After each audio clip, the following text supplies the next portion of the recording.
da comienzo el quinto ciclo, ¿no?, de conferencias sobre filosofía y pensamiento judío. Es el quinto año consecutivo que lo organizamos desde el Departamento de Filosofía y Sociedad de la Complutense, el Grupo de Investigación Historia y Ontología del Presente, el Instituto de Ciencias de las Religiones y, por supuesto, el Centro Sefarat, que nos da este espacio para estas conferencias. Y en este quinto curso, quinta edición del ciclo de conferencias, vamos a comenzar, y estoy muy especialmente contento por ello, con una conferencia del profesor Fernando Bayón, a quien conocí en Bilbao hace unos meses y decididamente era una gran oportunidad poder traerlo a Madrid a inaugurar este ciclo, ¿verdad? Bueno, de Fernando puedo decir, doctor en filosofía por Deusto.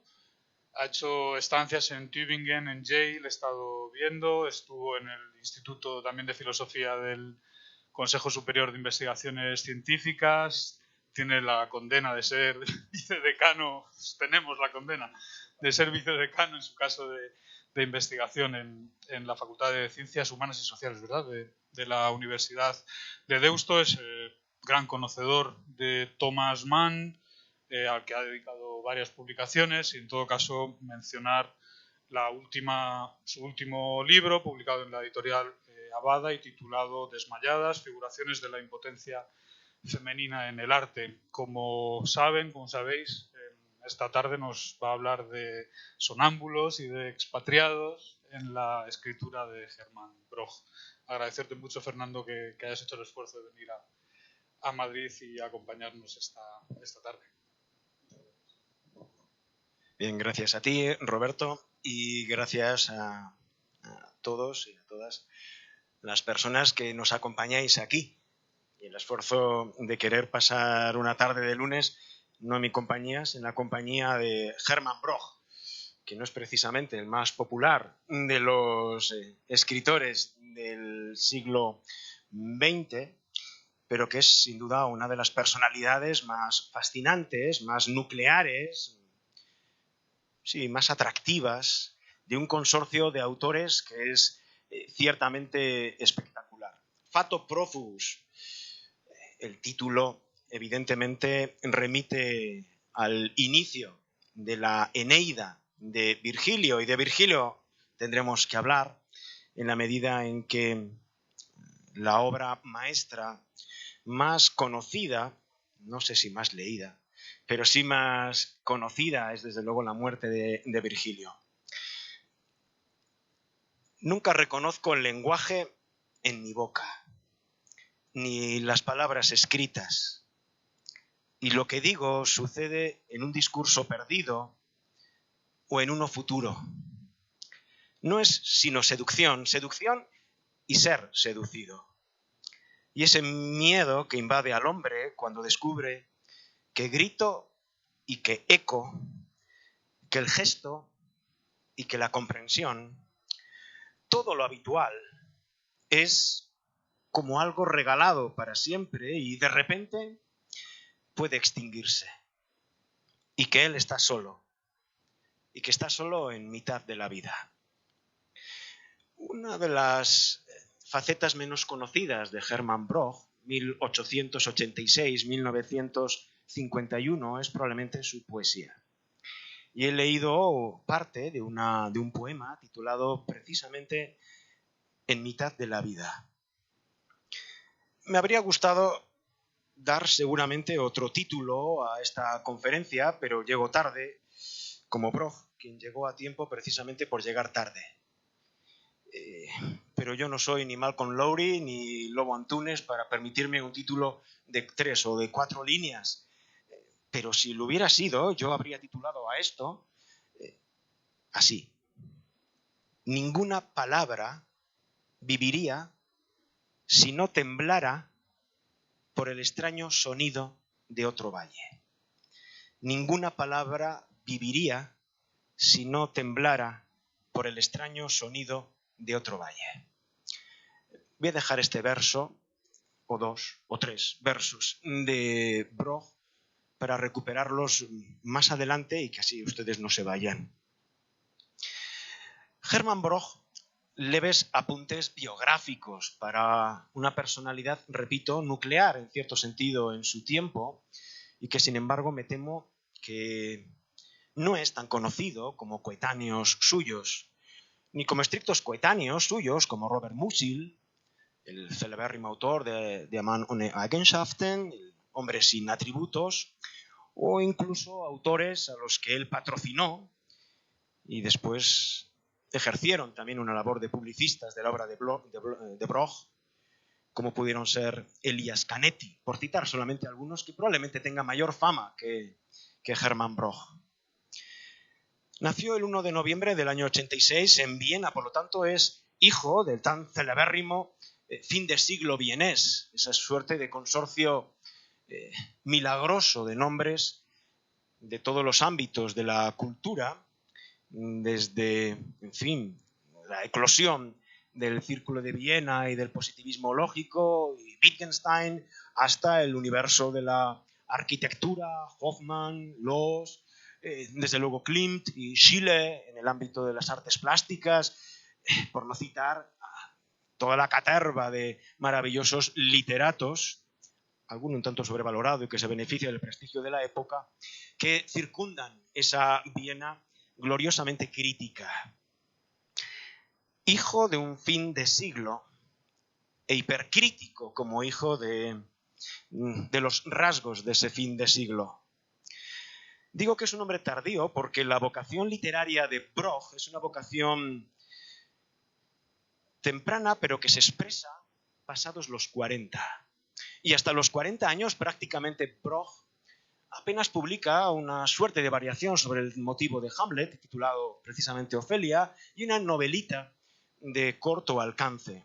Quiero decir, nacido en el año 86, prácticamente su genio creador se destapa a partir del año 28 con la publicación de una trilogía que será efectiva, y recuerden el año, en 1933, que lleva el título de Los Sonámbulos, integrada por Pasenov o el romanticismo, Esch o la anarquía, Huguenau o el realismo. 28-33. ¿Qué había hecho Broch hasta entonces? Y como todo el mundo tiene algo de fáustico después de Goethe, ciertamente había dos almas que habitaban el pecho de Broch. Y la una no se desembarazó de la otra hasta fecha, repito, bien tardía. Broch heredó una fábrica de estampación e hiladuría de algodón en la localidad vecina, aneja a Viena, Tesdorf, que pertenecía a su padre, Joseph Broch, que era un judío de Moravia, de Presnitz, curiosamente el mismo lugar, el mismo pueblo donde había nacido Husserl. El padre de Broch y Husserl nacieron en el mismo pueblo y después, por ejemplo, índices de la genialidad, Broch fue a la escuela y tenía al lado en el pupitre a un tal Alban Berg. Heredó, y no solamente heredó, estuvo al frente como consejero y como director de una gran fábrica de, repito, de estampación e hiladuría de algodón. Para aprender ese oficio, para aprender el oficio del comercio, el oficio técnico, llegó a visitar en fecha tan temprana, mucho antes de las fechas del exilio, en 1907, Nueva York.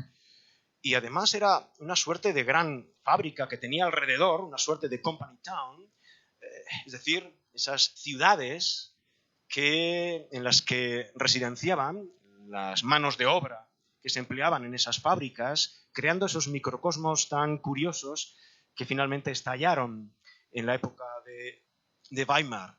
Pero imagínense, Broch llegó a montar para los hijos de los trabajadores una biblioteca de más de 4.000 volúmenes.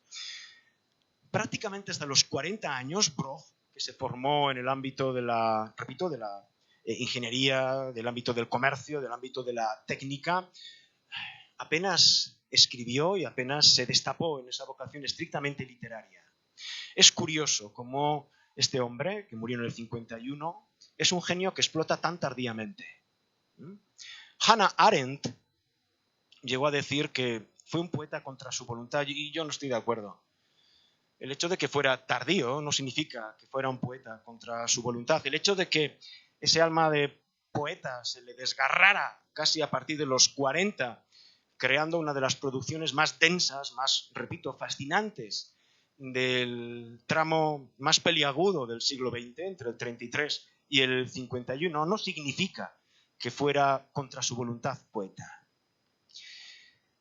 Hay un tema con el que a lo mejor tengo que salir ya directamente de esta sala y dar por concluida la conferencia, y es que él abandonó el judaísmo y se bautizó antes de cumplir los 23 años. Por esas razones entre contundentes y peregrinas que era el matrimonio con una católica. El primer matrimonio. Se desarregló con su herencia paterna. Mira, para llegar aquí hemos cruzado una preciosa exposición sobre Kafka. De alguna manera también Broch escribió su propia carta al padre, a Joseph Broch. Y en esa carta también puede ir precisamente el adiós a la herencia judaica, puede ir ese bautizo y pudo ir una tensión que no se aclararía ni siquiera con y tras la muerte de su padre. Tengo que adelantar que la madre de Broch, sin embargo, murió en un campo de concentración cuando Broch estaba ya en el exilio, y Broch vivió esa muerte en la más radical distancia. En la mismísima fecha del Anschluss, de la anexión, en la noche del 12 al 13 de marzo de 1938, en la anexión de Austria, él es uno de los 7.000 seres humanos que fueron encarcelados. En esa Viena, justamente esa noche, 7.000 personas fueron enchironadas. De ellas, a la postre, en los años subsiguientes, murieron 6.000. Broch fue uno de los 1.000 supervivientes, pero fue uno de los encarcelados en la mismísima noche, en el primer día de la anexión hitleriana. 4 imbéciles con brazaletes por esvástica y esvástica por brazalete, con pistolas automáticas, entraron en su casa y lo detuvieron sin mayor orden ni título de ningún tipo de comandancia ni de Gestapo, sencillamente por la brutalidad de la fuerza, y hicieron que Broch pasara una especie de profundis en el que no fue seguramente tan seria la condición física de ese encarcelamiento. Fueron 3 semanas, no tan bestiales, pero sí una debacle espiritual que se le complicó además con sus trastornos intestinales, de los que, en fin, conviene no dar detalle, y que le dieron, en fin, una suerte de pasaje catastrófico a otro mundo, a otro universo. El delegado gubernamental lo liberó después de 21 días, pero esos momentos fueron momentos críticos. Momentos, repito, del 38, en el que él ya era conocido por la trilogía de los sonámbulos, que, insisto, fue entregada al mundo en Europa 5 años antes. Momentos en el que ese casi como de profundis clamavit, él estaba por la 3ª versión de un libro por venir, como diría Blanchot, de un libro por venir que en ese momento se llamaba El regreso de Virgilio, y que después sería su celebérrimo Mar de palabras, la muerte de Virgilio. Y finalmente un exilio, pero un exilio tardío. Algunos dirían que inexplicablemente tardío. Él tardó mucho más que otros en salir de Europa. Él aguantó todavía, incluso después de la excarcelación en Viena, en circunstancias radicalmente peligrosas, no obstante su condición de bautizado, pero eso no aminoraba el peligro que se cernía sobre él y su familia, y sin embargo resistió. Hay algo entre comprensible y bochornoso que hizo que él todavía se retuviera en el corazón mismo del peligro hitleriano, hasta que una serie de tentativas, que sería hermoso traer a colación, pero para la que no tenemos tiempo, tentativas de ayudarle para escapar a Francia, a París, a Escocia, a Londres, pudieran dar con él, como al final así fue, en la costa este de los Estados Unidos, en Nueva York, bien al sur, es decir, en New Jersey, especialmente en Princeton, o bien inmediatamente al norte, en Connecticut, en New Haven, es decir, en la Universidad de Yale. Los nombres que se concitan para dar los avales son extraordinariamente importantes para la historia de la cultura, porque pueden tratarse de Einstein, puede tratarse de Joyce, gente que, evidentemente Thomas Mann, gente que traficaba con avales para sacar todavía a los rezagados, a los que estaban en ese momento en el borde mismo del peligro, en el corazón de la Europa amenazada o ya dominada por Hitler. No voy a insistir más que en estos 4 casi como latigazos biográficos, porque no quiero insistir en un aspecto, digamos, de narrativa biográfica. Quien quiera, tenemos afortunadamente una, yo creo que ajustada, austera, pero precisa biografía de Paul Lützeler, dedicada a Hermann Broch en Alphonse el Magnánime, que yo creo que todavía se puede encontrar.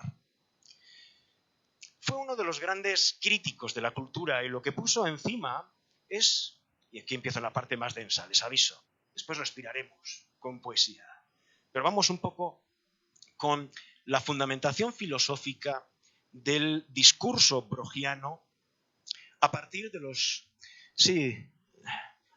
la década de los 20.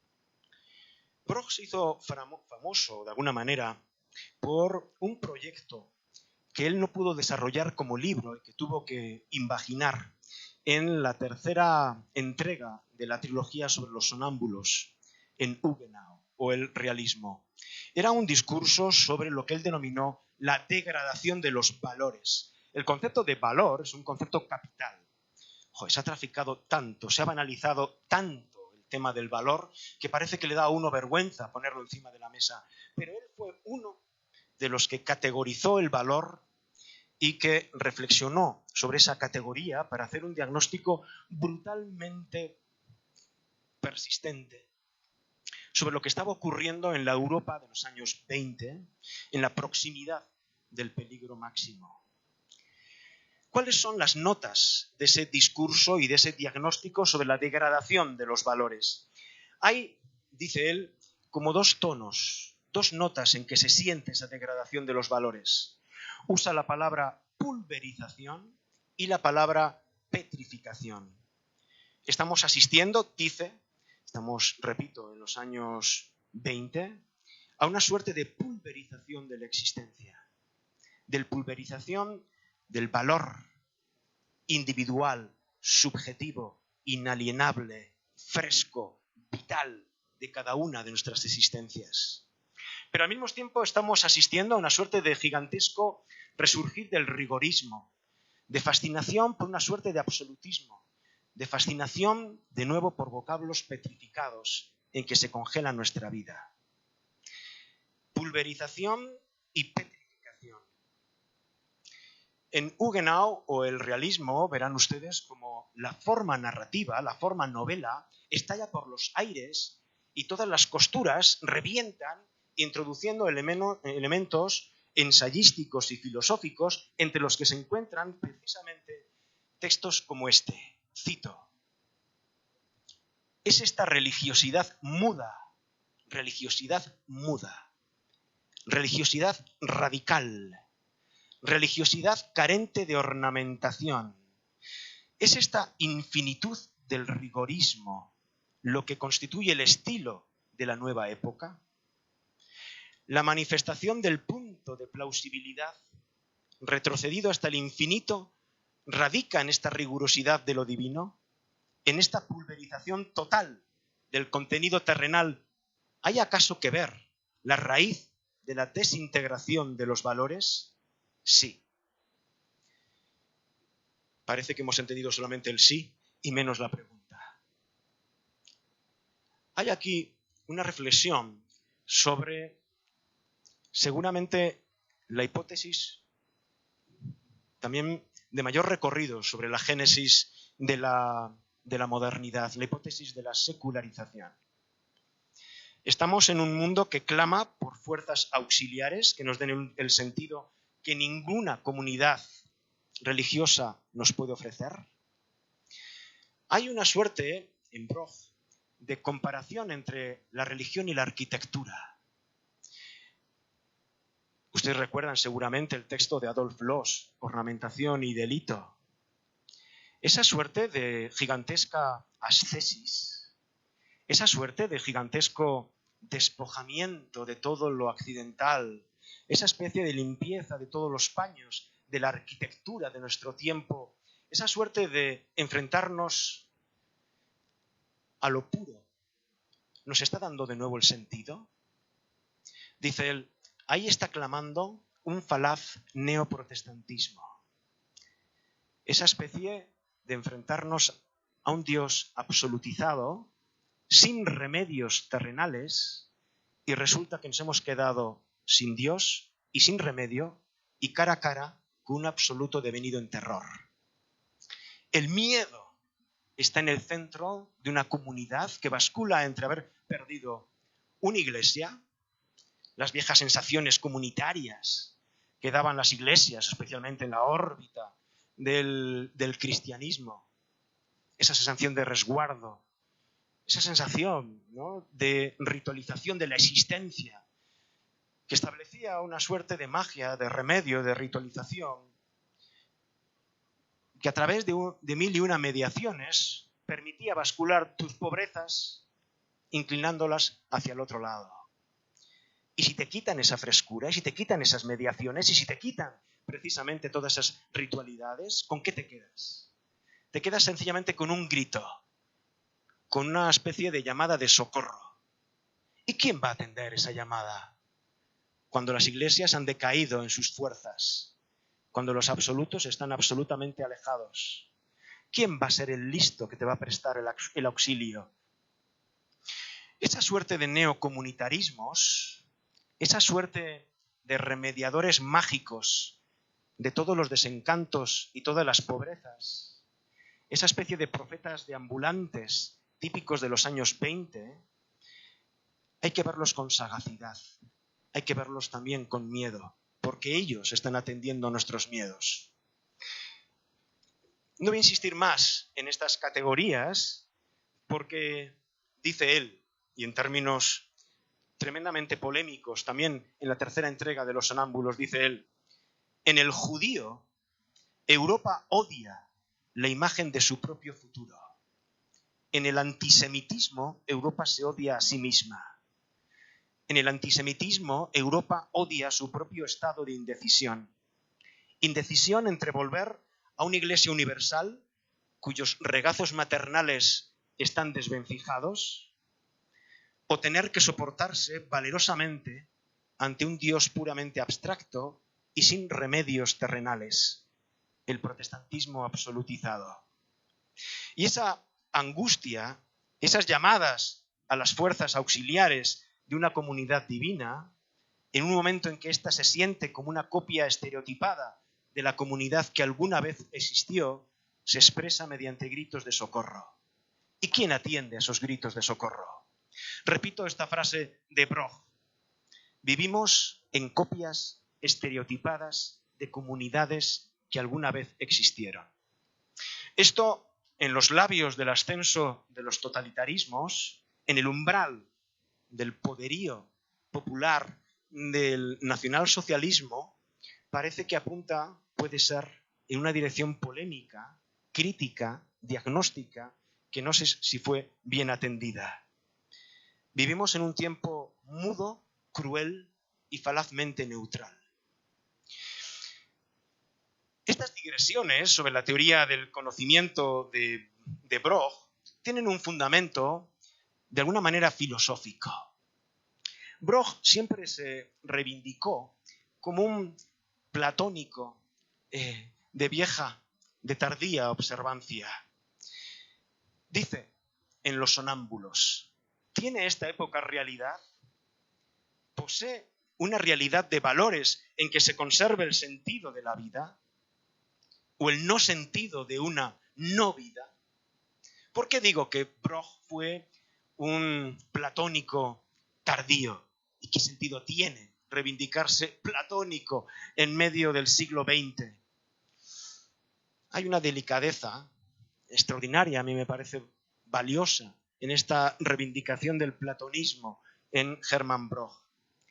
Un platónico es alguien hipersensible a los extrañamientos, alguien convencido de que la realidad es en sí misma extraña.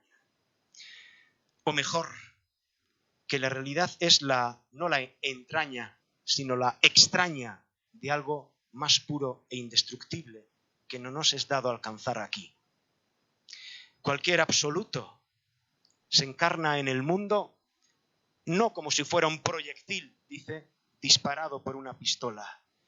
La vida, cualquier vida, se concibe bajo la categoría del valor, pero los valores no están incrustados, encarnados en la realidad como si fueran disparos, como si fueran proyectiles. Los valores están conectados a un sujeto ético que los actúa. Cualquier valor está encarnado en posiciones finitas, desde la que pronuncia una serie de prácticas. Lo propio del valor es su impropiedad, ser extraño, estar encarnado. Depender siempre de un actuante, de un actor, de un actante, de una posición. Y esa posición es como si fuera una ficción que le da eficacia. Esa ficción, esa posición en que se encarna un valor, puede ser un hospital, puede ser un club, puede ser una nación, puede ser la empresa de su padre o puede ser la biografía de cada uno de nosotros. Cada uno de esos centros son centros condensadores del valor porque no hay ningún cielo que se prodigue en disparos, sino que los cielos se arrastran patéticamente en cada una de nuestras experiencias. Y esas experiencias, esas ficciones que dan eficacia a los valores, que son núcleos que los condensan, son como estilos. Y Broch hizo lo que él denominó una estilografía de su tiempo. Cada condensación de valor da lugar a un estilo. Y vivimos en una época en que los estilos contienden entre sí. Vivimos en un universo fragmentado en que una multitud de actores, de sujetos actuantes, dan lugar a un mundo que no es nada más que una posición de posiciones. ¿Dónde rescatar la verdad? ¿Dónde rescatar lo ético? ¿Dónde rescatar algo indestructible, algo eterno, algo universal, aunque sea palabras gruesas, potentes, pero familiares a un espíritu hipersensiblemente platónico como era Broch, en medio de un mundo entendido como una posición de posiciones, en medio de una experiencia que es puro pathos, pura agonía? Esta idea, esta suerte de tránsito brochiano, hay que entenderlo en algo, o a la luz de algo, en lo que no voy a insistir. Broch se formó en el ámbito del positivismo lógico. Y cuando digo esto no es ninguna tontería. Broch tuvo como profesores algunos de los genios del Círculo Lógico de Viena. Maurits Schlick le dio filosofía de la matemática y le aprobó. Rudolf Carnap le dio, entre otros, fundamentos de la aritmética. Ahí es nada, y le aprobó. Broch fue un estricto alumno de algunos de los grandes padres del positivismo lógico. Y que fue uno de los alumnos aventajados del positivismo lógico, que fue consejero de la Königlich und Kaiserlich, de la imperial y real fábrica de estampaciones de algodón de Tersdorf, este buen comerciante que odiaba a su padre porque su padre lo dio antes a él, se reivindicó platónico. ¿Cómo podemos atar este vínculo ético, estos vocablos tan grandes, tan gruesos, tan retadores, verdad, ética, indestructibilidad, inteligibilidad, a la luz del diagnóstico que acabo de hacer? Para ir aterrizando un poco, me gustaría que entendiéramos a partir de aquí, más allá de esta suerte de brevísimo aparato filosófico, de este brevísimo teatro filosófico, cuál es la escritura el fondo, la función, los límites, los márgenes, los poderes que otorga Hermann Broch a la escritura, a la literatura. Porque no fue un filósofo puro, bendito sea, y que se vayan los filósofos puros a pastar. Fue un filósofo radicalmente impuro. Fue un filósofo que anudó de manera extraordinariamente provocativa el pensamiento filosófico a la palabra literaria. Y que sabía que la literatura no podía salvarse en esa muerte congelada del arte por el arte, sino que la literatura tenía que generar una nueva empiría. No la empiría típica del conocimiento científico, pero sí una suerte de empiría, de conocimiento real, de producción de una verdad en este mundo. Él fue, repito, alguien de los que vivió en las cenizas de ese alegre apocalipsis vienés que diría su coetáneo Karl Kraus, el genialoide Karl Kraus, con el que él mantuvo unas relaciones de amor y odio, pero era inevitable, con Karl Kraus era imposible llevarse totalmente bien, ¿no? Porque le hubiera dado un ictus a Karl Kraus, hubiera podido llevar bien con alguien. Pero que a través de la antorcha, ustedes ya lo conocen, ese órgano de demolición absoluta del apocalipsis vienés, que es la antorcha de Karl Kraus, había realizado algunos de los diagnósticos más certeros de la vinculación de la palabra con la propaganda de la muerte, de la responsabilidad que tiene la palabra con la producción también irresponsable de la muerte, fue estricto coetáneo de Hermann Broch.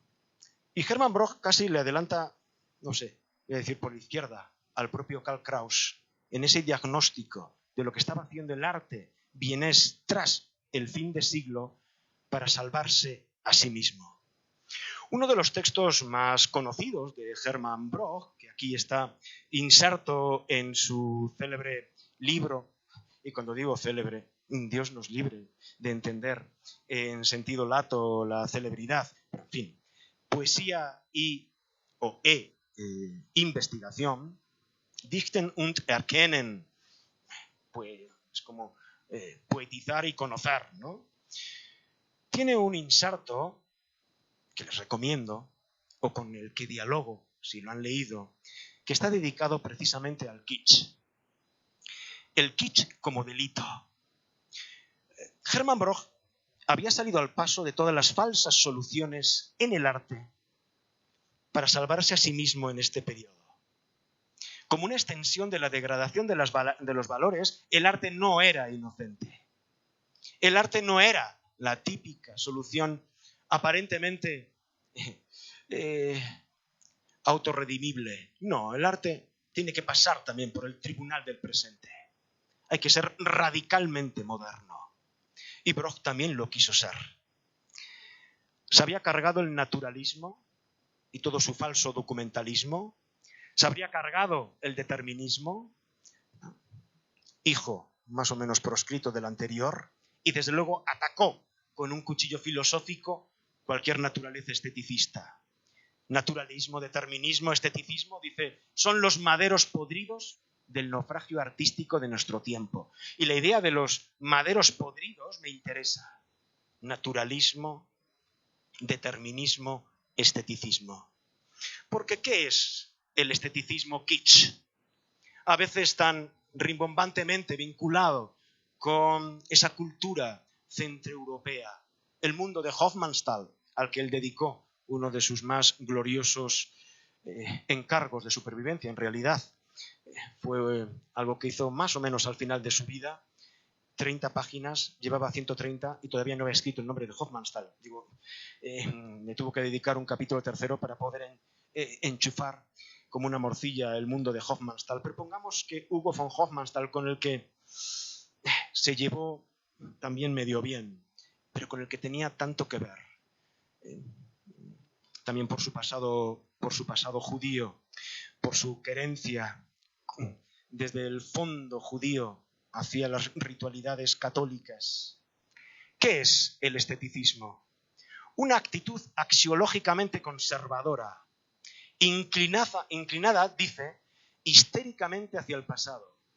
y quiero ser fiel a la retórica muy precisa, canallamente filosófica, como tiene que ser de Broch, histéricamente fijado hacia el pasado. Es una solución fijada devotamente hacia lo ya creado, que succiona contrariando cualquier iniciativa de acción. Esteticismo y acción política están condenados a no entenderse. El esteticismo y el kitsch da lugar a pseudocosmogonías de novela rosa, da lugar a la tendenciosidad erótica, con limitaciones y sesgos casi propiamente pornográficos. Está imantado por el pasado. Es como si todo lo trillado, todo lo banal, se viera en un close-up, en un primerísimo plano. Está hecho de vocablos prefabricados. El término vocablo es un término que no tiene que ver tanto con lo lexical, sino con la forma como se va organizando la vida en unidades lógicas para Hermann Broch. Vocablos prefabricados, regurgitados en esquemas rígidos de pensamiento. Es el esteticismo y el kitsch tan propio, tan celebrado en nuestra época. Es el imperio de la no-litio frente a la volitio. La no-litio, la incapacidad para actuar. La parálisis para actuar. La extirpación del gen de lo político. Dice, se responde a la amenaza con la imitación, porque toda imitación no es nada más que la cáscara del miedo. Cuando tienes miedo a ser radicalmente moderno, al viejo estilo baudelairiano, te tienes que refugiar en la cáscara de la imitación. Y la imitación es como una gigantesca superficie helada en la que todos los políticamente inútiles pueden esquiar a su gusto, dándose la mano y haciendo piruetas. Se responde a la amenaza con la imitación, que es la cáscara del miedo. Y dice, se da lugar a un utopismo que justamente acorta la perspectiva del futuro o a un historicismo pobremente mundano. Y aquí que vengo esta mañana de ver la cáscara mortuaria, la cáscara de Nietzsche al lado de la de Hegel en la obra que ha comisariado Didier Bergman sobre Lorca. Recuerdo esa máscara mortuoria de Nietzsche y me acuerdo precisamente de sus cargas de profundidad, de sus barrenas contra el historicismo, ¿no? Frente a esto, en un ensayo dedicado a James Joyce, que es un texto precioso, ya que Hermann Broch, como era la deuda compartida de su tiempo, supo reconocer la angustia de las influencias en términos blumianos con lo que había sido, con lo que era el proyecto de Joyce y el Ulises de mediados de los 20, y un texto dedicado a cómo James Joyce había reimaginado, rehecho, fabricado, dado una posibilidad de escribir el presente, de narrar la vida en 24 horas, entroncándola, amoldándola a los viejos paradigmas de la literatura homérica, y es algo que el propio Broch haría en La muerte de Virgilio, también narrar las 24 horas, en este caso no de la vida de un ser vulgarísimo, sino de una persona genialmente abocada a la muerte, en este caso Virgilio. En ese texto, James Joyce y el presente sueña, sin embargo, con una reacción frente al esteticismo y dice, tal vez, con Joyce y otros, tal vez exista una cultura nueva. Tal vez estemos regresando a una austeridad épica. Tal vez estemos ante la vuelta del pathos, de lo bello al pathos austero de la empiría. Tal vez estemos regresando del pathos de lo trágico, de lo falazmente, de lo rimbombantemente trágico, de lo comercialmente, de lo marketingianamente trágico, a la comedia dolorosa de la criatura, al conocimiento aprendido de su existencia íntima. Tal vez estemos regresando de la Hofmannsthaliana tramoya teatral a una realidad superior, cimentada en la existencia más íntima del hombre. Donde quiera que fuere, dice, el hombre lleva consigo el principio de realización de una existencia. En su última derivación es la manifestación de una voluntad de conocer. Es posicionarnos ante una muerte que es nuestra gran monitora. Y frente a esa muerte, la palabra poética, que es una palabra finita, es una palabra impaciente. Una palabra que tiene o siente la urgencia, la impaciencia de saber o de pertenecer a quien es consciente de que no dispone de una vez y para siempre la totalidad. El que produce kitsch no es uno que produce un arte inferior. El que produce kitsch no es un ignorante parcial o total del arte. No es alguien a quien se le pueda enjuiciar de acuerdo a los cánones de la estética. El que produce kitsch es un proscrito desde el punto de vista ético. El que produce kitsch es un delincuente que quiere el mal radical. Esto es muy interesante. El que produce kitsch es un delincuente. Y como quiera que lo que en este caso se manifiesta es el mal radical, el mal en sí mismo que está en una relación de polarización absolutamente negativo respecto a todo sistema de valores, el kitsch es necesariamente malo, no solo para el arte, sino también para nuestro sistema de valor. Si el gen universal de la historia solo se transmite a la posteridad, o solo transmite a la posteridad sus rasgos éticamente más aceptables en sus resultados estéticamente más valiosos, entonces el kitsch es el aborto del futuro.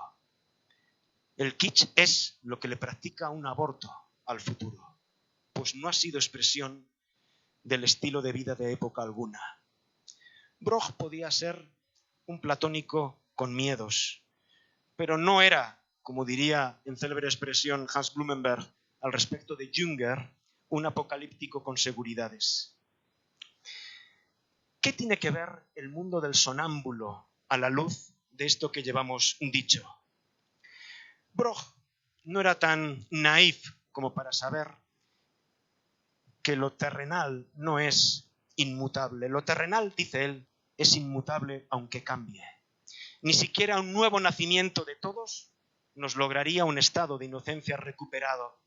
No es tan naif, no es tan idiota, no es tan falso como para vender ninguna inocencia recuperable, ninguna pax romana a la Augusto en su tiempo. Dice él, el bautizado, ni el Redentor, con mayúscula, nos facilita ninguna inocencia antes del final del tiempo. ¿Dormir? ¿Quién podría dormir cuando Troya arde? Esta idea, ¿quién podría dormir cuando Troya arde? Y no cabe duda de que Troya está ardiendo. Estamos a finales de los años 20. Y sin embargo, ¿estamos del todo despiertos? No podemos dormir porque Troya está ardiendo. Y sin embargo, las respuestas que estamos dando ante los cantos de sirena de todos estos neocomunitaristas que proliferan por esta Europa, ¿nos hace estar definitivamente despiertos? Dice él, al final, en una página gloriosa, y esto no es spoiler, y si lo es, me da igual, de la segunda entrega de Los Sonámbulos, Esh o la anarquía, la plenitud jamás tiene lugar en lo real. Y esto también es muy platónico. La plenitud jamás va a tener lugar en vuestras vidas. En la mía tampoco. Pero el camino de la libertad y del anhelo es infinito. Es un camino que no podrá ser hollado. Es un camino estrecho. Es un camino tortuoso, como el del sonámbulo. Todo paso parece encontrar su impulso como al margen de lo terrenal, como si fuera dado por un extraño, y sin embargo es un paso dado sobre un camino de símbolos, de etapas, de acercamiento a algo elevado. Hay una cierta vecindad, un rumor de fondo entre esta concepción de búsqueda, de anhelo, de perfeccionamiento y la vieja idea goetheana de la Bildung, especialmente en la segunda entrega de los años de itinerancia del Wilhelm Meister. Bildung, que es formación sin forma, porque es formación alrededor de la imagen. Bild es imagen. Formar o formarse es aprender a labrarse una imagen crecientemente madura y compleja de ti mismo. Imaginarte, atreverte a imaginarte a ti misma. Dice él, una serie de etapas en un camino de acercamiento a algo elevado, que acaba haciéndonos saber que a pesar de todo, todos nosotros en la tierra debemos seguir nuestra senda apoyados en muletas. Y recupero ahora lo que debería haber sido el petulante y larguísimo título. Ninguna palabra viviría si no temblara por el extraño sonido de otro valle. Y amenazo aquí con una lectura larga de un poema. ¿A qué poema de Hermann Broch pertenece este verso? ¿Y qué relación tiene este verso con todos los fundamentos epistemológicos, con todos los diagnósticos de los valores, la cultura y el arte que de forma, digamos, tan abreviada he intentado introducir? Creo que la lectura de este poema nos pone tras la pista del tipo de palabra en el que quiso perseverar Hermann Broch, especialmente tras Los sonámbulos y especialmente cuando estaba preparando el universo de la muerte de Virgilio. Se titula Sentido del eco. Quizá detrás de las siguientes colinas, muy cerca, pero inaccesible detrás de las paredes del tiempo cubiertas de bosques, el otro valle. Y no se une allí la sombra a la cosa que la genera.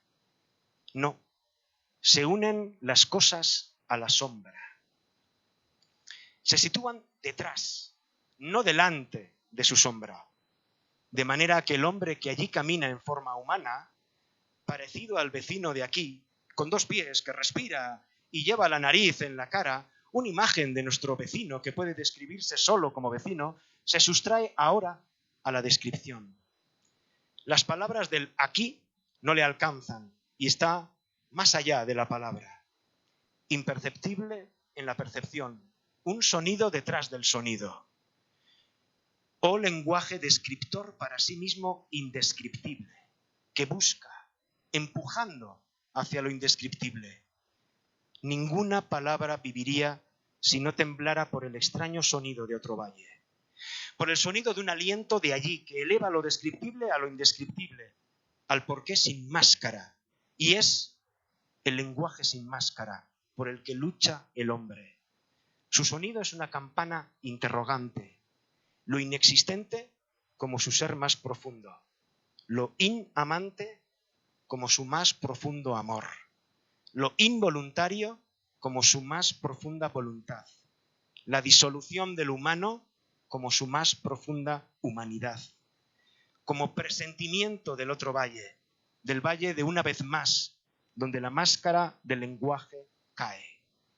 Aquí y allí está la humanidad, están las cosas, aquí y allí una sola vez. Y solo el Dios conoce el sentido de una sola vez, no la humanidad. Para él ese sentido es mudo. Pero el lenguaje se agita de un lado a otro en la única vez doble. Eco, el lenguaje como eco desde el principio. Hace rimar un valle con otro valle, rodeado de campos y de bosques. Hace rimar las montañas del tiempo con las cadenas verdemente infinitas, una y otra vez. Lejos y lejos hilvanado en la rima, nacido del sentido del una vez más. Descubre al Dios en su propio eco. Un rostro que sigue siendo un murmullo de sombras, un poema que pregunta por la escucha de un eco y el sentido. Bien, esto es típicamente brochiano. Y leer a Broch, enfangarse en Broch, bucear en el océano de palabras de Broch, es probablemente algo profundamente retador. Permítame hacer una brevísima recolección, casi hermenéutica, de lo que dice este poema. No se puede caracterizar ese allí del que está hablando sencillamente como un allende o un más allá. No estamos simplemente ante una apología metafísica, no es, como diría Nietzsche, la ética de un allendista. El eco es huella de una tensión irresoluble. Pero la metaforología con que se transporta ese allí no es solo espacial, es sonora, es un eco, es un murmullo, es un rumor. Si ese allí estuviera plenamente dado o resuelto aquí, el lenguaje sería un acontecimiento absolutamente banal, de banalidad puramente pragmática y desilusionada. Si ese allí no se presintiera de algún modo aquí, toda tensión se desvanecería. El lenguaje para Hermann Broch es una forma de cuidar esa tensión. De lo que se trata es de buscar una rima, una cierta consonancia, una cierta juntura, que como toda rima no fusiona las palabras, sino que las fraterniza. Una rima no hace de dos palabras una, sino que hace que la segunda aspire a la primera. Esa consonancia no es una reconciliación religiosa propia de misticismos estetizantes, es siempre ya una búsqueda.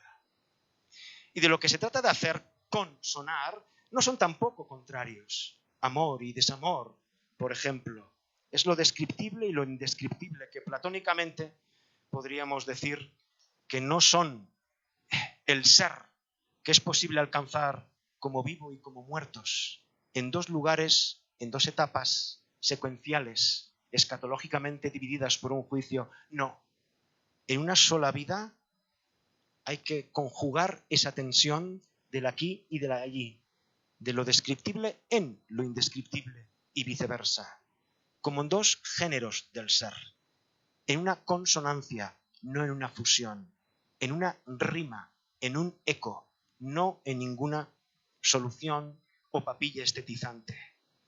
Aquí estamos en uno de los, digamos, hitos de la fortuna y de la carencia de fortuna, de la profundidad y de la dificultad de Hermann Broch. Aquí hay una gigantesca rima también con Virgilio, con el Virgilio que en los años 29 a 19 antes de Cristo, en el umbral de otro mítico y seguramente falaz año cero de la historia, compuso la Eneida. En ese momento en que, patrocinado por un César Augusto, que todavía no lo era príncipe, le faltaban 4 años para patrocinarse como emperador Augusto, para mayor glorificación de la futura paz romana y la estabilidad, que supuestamente habría de durar unos 2 siglos, en fin, no vamos a entrar en eso. Salva la Eneida, salva el poema que Virgilio, según dice la leyenda tardía, quiso destruir, mandó destruir. Como si César Augusto fuera el Max Brod de Virgilio y traicionara la palabra de Kafka. Pero en este caso no un Max Brod fraterno y amigo, que pensó en la posteridad y traicionó la palabra del que iba a morir o del ya muerto, sino que al salvar de las llamas, según dice y reza la leyenda, la Eneida, lo que estaba garantizándose es su propia glorificación. ¿Por qué volver a escribir con todo lo que llevo dicho y rescatando este tipo de palabra como eco, este tipo de lenguaje como rima entre dos universos que al ser humano no nos es dado alcanzar mediante ninguna fortuna escatológica, sino una tensión de un presente abismado, siempre abismado? ¿Por qué pensar nuevamente en Virgilio? ¿Por qué convertir a Virgilio en el héroe de una novela? Ustedes, y si no lo hacen, por favor, miéntanme, recordarán el libro sexto, prodigioso libro sexto de la Eneida, el momento en que Virgilio hace que su Eneas entre en el reino de las sombras. En ese libro sexto cruza la Estigia, se encuentra y se despide de su padre Anquises, tras el encuentro con la Sibila de Cumas en el templo de Apolo, muy cerca de Nápoles. Es el corazón de la Eneida y el momento en que se le recita la doctrina de la transfiguración de las almas. En ese momento, Eneas escucha estos versos.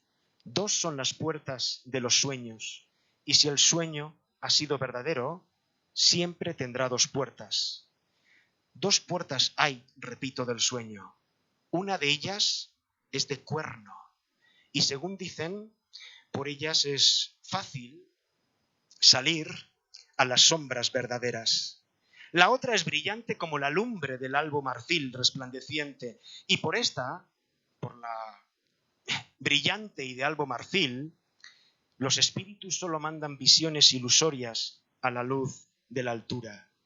Eneas, tras descender al universo de las sombras, despide al fantasma de su padre por la puerta de marfil. Allí también encontró a Dido, la que había abandonado en el libro cuarto, entre el Aqueronte y el Tártaro. No esquives mi mirada, ¿de quién huyes? ¿Sabes qué siente el alma de quien huyes? ¿Por qué recito los libros cuarto y especialmente sexto de la Eneida? Porque hay aquí una rima, hay una consonancia, probablemente imposible, pero en esa imposibilidad se fraguó uno de los proyectos literarios más hermosos de todo el siglo XX, la muerte de Virgilio. Si la trilogía Los Sonámbulos fue entregada a Europa en el año de desgracia de 1933, la muerte de Virgilio es una obra del exilio y una obra que se entregó en 1945. Se entregó simultáneamente a Estados Unidos y a Europa, aunque en Europa tuvo una recepción más dilatada, en la que ahora no voy a entrar. En inglés, traducido simultáneamente al original en alemán. Obra, repito, ya fraguada en ese De Profundis de la cárcel, en sus terceras versiones, y plenamente rematada de alguna manera en el año 44. ¿Cómo encarna en la muerte de Virgilio esta idea, esa expatriación? La muerte de Virgilio nos encontramos con el poeta llegado a Brindisi, de regreso a Italia, y en medio de la turbamulta que celebra, en medio de las huestes que dan una gloria a la comitiva imperial, el poeta cansado, prácticamente agonizando, entra en una suerte de dormevela que se refracta en 4 movimientos, como si fueran los 4 movimientos de una sinfonía.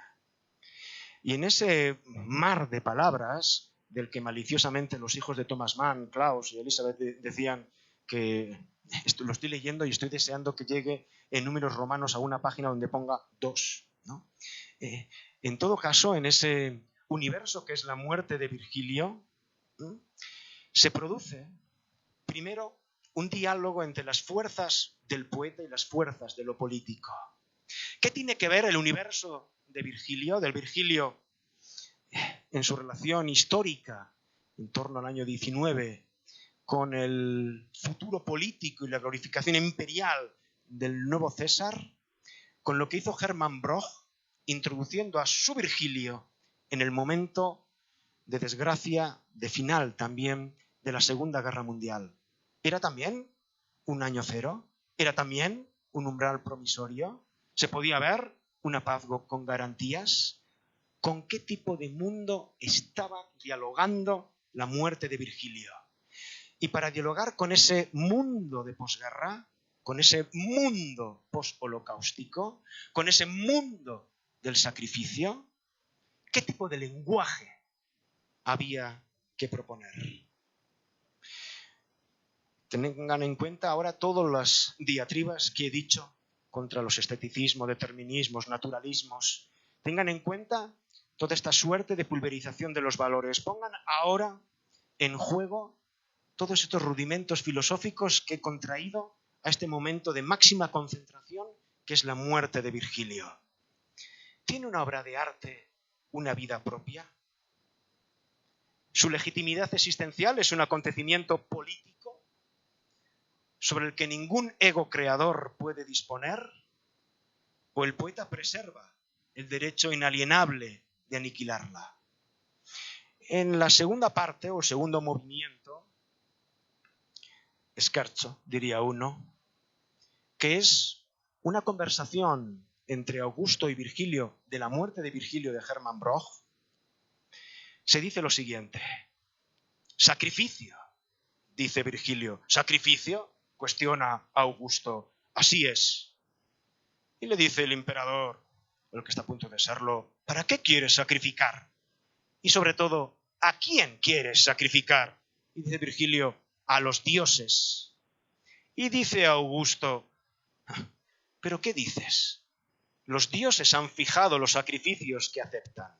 Los han traspasado al Estado para que cuide de ellos. Y yo me ocupo de que sean cumplidos puntualmente en todo el territorio del imperio, tal y como sus rúbricas lo prescriben. Fuera de la soberanía del Estado no hay sacrificio. Esta idea, esta respuesta de Augusto a Virgilio en el corazón mismo de la novela, fuera de la soberanía del Estado no hay sacrificio, expone con toda la inexorabilidad el destino de lo político en el 45, o lo político como destino, que es precisamente el corazón del Parlamento, si ustedes recuerdan, de Napoleón con Goethe, cuando en una parte, en 1808, mantiene una conversación Napoleón con el autor de las afinidades selectivas. Y ya saben ustedes, ¿no? Cuando Napoleón le dice a Goethe, amigo, Goethe, ¿no? La política es el destino. Pues, ¿qué es hacer? ¿Qué sacrificios elige ese nuevo destino llamado política? Lo que está retratando Hermann Broch es la soledad más radical del poeta cuando el César, lo político, le dice que nadie puede elegirse hoy como víctima. Pues la víctima ha de llevar la rúbrica de una comunidad popular. No es asunto de un individuo proponerse como víctima. La víctima es una construcción política, es una construcción del culto de lo político. Sin embargo, para Virgilio, y en este caso hay que decir para el trasunto de Virgilio, que es el propio Hermann Broch, esa rúbrica popular es la impiedad máxima, es el salvajismo organizado, es la masa ebria, disciplinada por la soberanía del Estado. Disciplinada, sí. Estatalizada, sí. Pero no por ello menos ebria y menos salvaje. Atentatoria contra esa forma indestructiblemente ética, pero profundamente solitaria del yo, que decide aniquilar su producto, que decide quemar la Eneida. Para ir terminando, voy a... y me avisas cómo andamos de tiempo. Sí, voy a recitar, porque yo creo que casi conviene recitarlo, una frase, pero cuando digo recitar una frase de la muerte de Virgilio, esto tiene trampa porque puede durar 537 páginas, ¿no? Una parte, un vocablo, un segmento, un número de esa larga frase fúnebre, en este caso del tempo adagio, de un profundo descenso, del segundo movimiento de la muerte de Virgilio.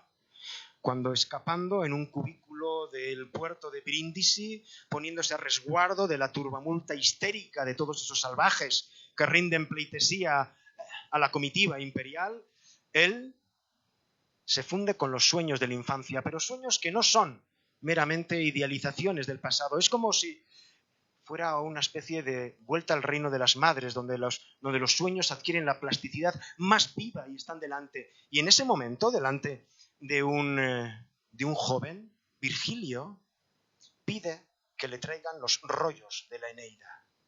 Los despliega, tiene que ser emocionante, los rollos originales de la Eneida. Los despliega y el autor quiere leerse a sí mismo en el momento casi de abismarse a su muerte. El autor, lector, monitorizado por la muerte, escapando de la turbamulta del puerto de Brindisi, en medio casi de lo que es una agonía delirante y en medio de la suciedad del homenaje al emperador. Y dice esto: no era su ojo el que leía. Imagínense ustedes, Virgilio desplegando los rollos. No era su ojo el que leía, solo las yemas de sus dedos leían. Leían sin letras, leían sin palabras, un lenguaje sin palabras. Leían la muda poesía tras la poesía de palabras. Y lo que leía no constaba ya de líneas, sino que era espacio infinitamente monstruoso, de infinitas direcciones, donde las proposiciones no se seguían una a otra, sino que se superponían en infinito cruzamiento, y ya no eran proposiciones, sino catedrales de lo inexpresable, catedrales de lo inexpresable, la catedral de la vida, la catedral de la creación del mundo. Se encontraba leyendo lo inexpresable, un paisaje inexpresable y un acontecer inexpresable, un mundo descriaturizado del destino, donde se haya incorporado como un azar el mundo de la creación. Y allí, donde este mundo creado, al que había querido imitar, que había debido imitar, se mostraba ahora y desarrollaba su expresión en todos los puntos en que las ondas de la oración y los círculos de la proposición se entrecruzaban, allí se mostraba la discordia y el sacrificio de sangre, exigiendo la guerra. Se mostraba la muerte, helada guerra, hecha por los hombres que eran cadáveres. Se mostraba la discordia de los dioses en lo desdivinizado. Se mostraba en lo anónimo el asesinato.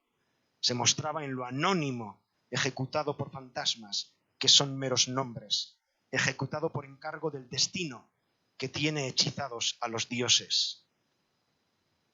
Ejecutado en el lenguaje, por encargo del más infinito lenguaje, en cuya inexpresabilidad, sojuzgadora de todos los dioses, se inicia y se resuelve eternamente el destino. Se estremeció Virgilio, y aunque no había leído con los ojos, desvió la mirada de la hoja como alguien que no quiere seguir leyendo. Aniquilar el idioma, aniquilar los nombres, para que haya gracia de nuevo, murmuraron sus labios. Aniquilar los nombres, para que haya gracia de nuevo. Así lo ha querido la Madre, libre del destino, la gracia sin lenguaje. ¿Pero hay gracia sin lenguaje? No voy a citar aquí, pero les conmino a que lean un texto llamado La sombra de Dante. Cuando un profesor de Yale llamado Weigand hizo la primera recensión sesuda sobre la muerte de Virgilio y dijo que, evidentemente, en esta triangulación entre Hermann Broch, Virgilio y Augusto, aquí la pieza que faltaba era Dante, y que precisamente esta novela había que leerla bajo la sombra de Dante por la que había elegido caminar Hermann Broch.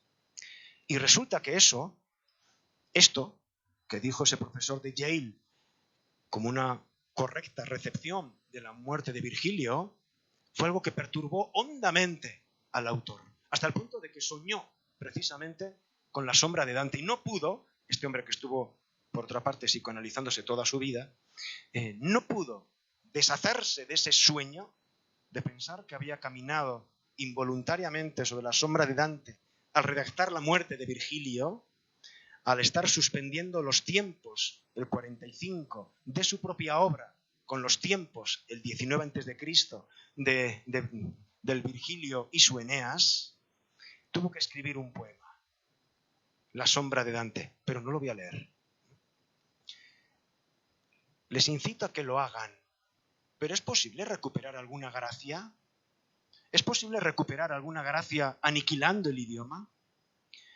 Voy a expoliar el final.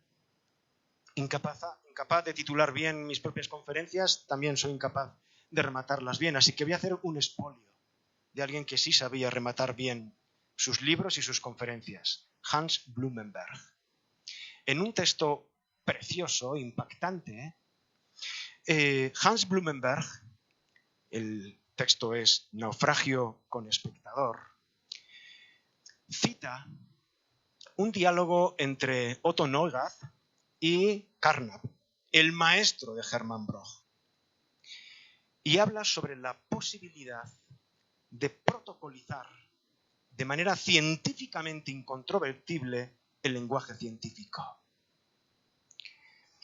Y dice que el lenguaje es como una nave que está en alta mar, pero para la que no hay ningún puerto en que se pueda recoger para arreglar sus averías. que el lenguaje es como una nave cuyas averías hay que arreglarlas siempre en alta mar. Que no hay un puerto para arreglar lo que fue una balsa y después a lo mejor una nave llamada lenguaje. Que todas sus crisis se viven en alta mar. Pero si todas sus crisis, si todas sus heridas, si todas sus catástrofes, si todas sus reparaciones pretendidas hay que hacerlas en alta mar y sin resguardo, surgirá siempre la tentación de hacer el gesto de saltar por la borda para volver a fundar la nave.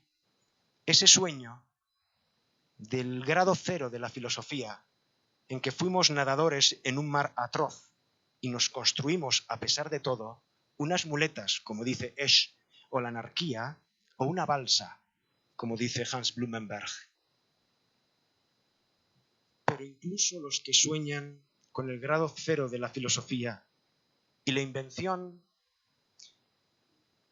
de una nueva balsa que alguna vez devenga en nave, saben que el mar al que han saltado no es neutro, que cualquier mar al que saltemos tiene también sus propios materiales. ¿Y de dónde vendrán esos materiales? Hans Blumenberg pone la respuesta entre interrogantes, pero si le escucháramos sería como si no existieran interrogantes, porque los materiales con que podremos fabricarnos esa nueva balsa, con la que soñamos restaurar el naufragio, sin duda son materiales que provienen de naufragios anteriores. Muchas gracias.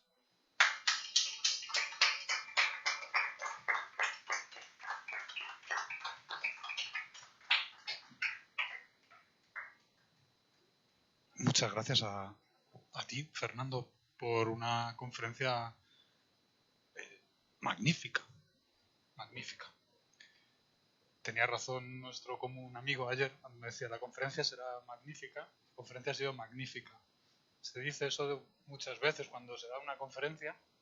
En este caso, a mí me ha sobrecogido realmente.